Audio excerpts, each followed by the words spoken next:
30 minute میں قبر تیار چاہیے۔ بلوچستان کے بعد ہوا کی ایک اور بیٹی کو گلا دبا کر موت کی بھیٹ چڑھا دیا۔ یہ کوئی قبیلہ نہیں تھا، کوئی سردارانہ نظام نہیں تھا۔ یہ واقعہ پاکستان کے دارالحکومت اسلام آباد کے جڑواں شہر راولپنڈی میں پیش آیا، جہاں غیرت کے نام پر لڑکی کا گلا دبا کر سانس سے روک دی گئی، وہیں اس کا جنازہ پڑھا دیا اور اس کی قبر کا نام و نشان تک نہیں چھوڑا۔ 17 جولائی کی صبح راولپنڈی کی ایک قبرستان میں گورکن کو ایک عجیب و غریب کال موصول ہوئی۔ کال کرنے والے نے کہا آدھے گھنٹے میں قبر تیار چاہیے۔ جب گورکن نے بتایا کہ شدید بارش اور مزدوروں کی غیر موجودگی کے باعث یہ ممکن نہیں، تو کال کرنے والے نے کہا کہ بس جگہ بتا دیں، قبر ہم خود کھود لیں گے۔ کچھ دیر بعد ایک خاتون کی لاش لوڈڈ رکشے پر پہنچی، جس پر سرخ ترپال ڈالی گئی تھی۔ جلدی سے تدفین کر دی گئی اور خاتون کا نام سدرا دختر ارب گل درج کیا گیا۔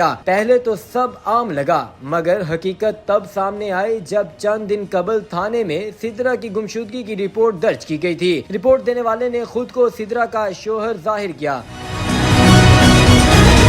اور کہا کہ وہ گھر سے زیور و نقدی لے کر فرار ہو گئی ہے۔ مزید چھان بین سے معلوم ہوا کہ سدرا مظفر آباد میں اپنی مرضی سے ایک اور شخص سے نکاح کر چکی تھی اور عدالت سے تحفظ کی درخواست بھی دی گئی تھی۔ سدرا نے یہ بھی لکھوایا تھا کہ وہ کنواری ہیں، والد فوت ہو چکے ہیں اور ستیلا والد زبردستی شادی کروانا چاہتا ہے۔ پولیس کو شک ہوا کہ سدرا کو غیرت کے نام پر قتل کیا گیا۔ تفتیش کے دوران چند افراد کو حراست میں لیا گیا، جنہوں نے انکشاف کیا کہ سدرا کو 16 جولائی کو ایک غیر قانونی جرگے کے فیصلے پر قتل کیا گیا۔ اگلے دن اس کی لاش کو خاموشی سے دفنا دیا گیا۔ پولیس نے رکشہ ڈرائیور، قبر کھودنے والے گورکن اور قبرستان کمیٹی کے افراد کو گرفتار کیا۔ معلوم ہوا کہ لاش کو لے جانے کے لیے نیا رکشہ بھی خریدا گیا تھا تاکہ شک نہ پڑے۔ سی سی ٹی وی فوٹیج کی مدد سے رکشہ ڈرائیور کا سراغ لگایا گیا۔ اس کیس میں پولیس نے سدرا کی قبر کشائی کی نمونے لیے اور پوسٹ مارٹم کا عمل شروع کیا۔ مقدمے میں دہشت گردی کے دفعات اور دفعہ 311 بھی شامل کی گئی، جس کے تحت مقتولہ کے ورثاء قاتلوں کو معاف نہیں کر سکتے۔ پولیس کے مطابق اب تک 6 افراد گرفتار ہو چکے ہیں اور مزید تفتیش جاری ہے۔ سدرا کا قتل غیرت کے نام پر ایک اور افسوسناک واقعہ ہے، جو اس بات کی یاد دہانی ہے کہ قانون سے بالاتر کوئی نہیں ہے۔